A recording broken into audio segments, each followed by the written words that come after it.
Paris may be readying itself for the Summer Olympics, but sporting events are not the only buzzy affairs taking place in the French capital.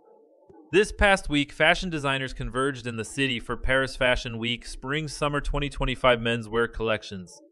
But nothing was business as usual. Both the menswear shows and the couture shows, now in full swing, were moved up a week to avoid interfering with sport's most celebrated event and simmering political tensions ahead of the country's surprise snap election, called by President Emmanuel Macron, have filled the streets with near-daily protests in the past few weeks. In this climate, there was no shortage of political commentary on the menswear runways, but perhaps the loudest by the American designers showing in the city. At Rick Owens' grandiose show at the Palais de Tokyo, which featured a near all-white collection mixing biblical references and Art Deco, he sent out a diverse cast of models whom he called his white satin army of love and urged solidarity with one another. Expressing our individuality is great, but sometimes expressing our unity and reliance on each other is a good thing to remember too, especially in the face of the peak intolerance we are experiencing in the world right now, he wrote in the show notes. Rapper Rocky 2 made a statement for his Paris Fashion Week debut, a secret show for his label Age, which launched earlier this year, calling the presentation American Sabotage. It was hosted in Karl Lagerfeld's former home, the 18th century mansion Hotel de Masons, and attended, of course, by Rihanna as well as Pusha T, Casey Affleck, and designers Jonathan Anderson and Willie Chavaria. Guests were greeted with invitations bearing an anti-war sign and cakes resembling guns and cocaine bags for an air of dystopia.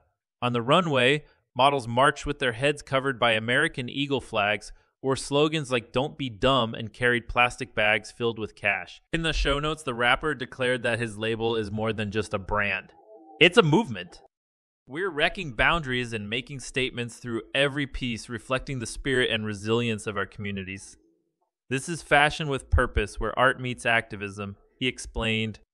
For his fourth showing with Louis Vuitton, Pharrell also played up military symbols, combining camouflage and damier, the luxury house's signature checkerboard, into camouflage. The show, hosted at UNESCO headquarters, featured cartography, graphics, and military barrettes, and pointed to travel, aviation, international diplomacy, and a creative dialogue, notably through collaborating with the creative Collective Air African Graphics. And then there was Kid Super, another majestic show with giant marionette hands to which the models staggered out like puppets. Designer Calm Delane wanted to explore interconnectedness and the unseen forces shaping our world. He wrote in show notes, inviting the audience to reflect on autonomy and the narratives we each construct for ourselves. Filters as craft. Elsewhere on the runways, designers brought subculture styles to the fore.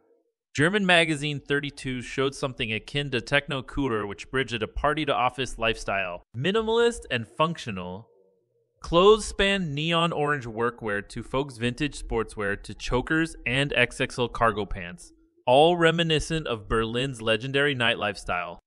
Junya Watanabe, meanwhile, presented a mix of tartan and heavy metal with reworked ACDC, Scorpions, and Black Sabbath t-shirts onto a tailored wardrobe, and doublet mixed club kit aesthetics with suiting and graffitied tops. Models carried gold and silver pom-poms, some as props, others as clutches, adding an unexpected accessory to both casual and more formal looks.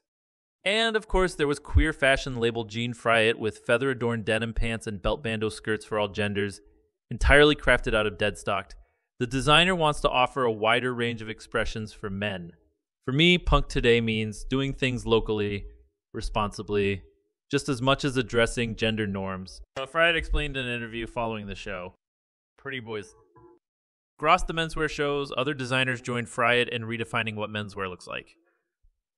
Storied luxury house Combis Garcons played with bright fuchsia tailoring and skirt pants blending former gender distinctions. The layered maximalist collection featured ruffles, giant lapels and tulle, evoking the elaborate and delicate court attire of France's former monarchy rather than functional fashion.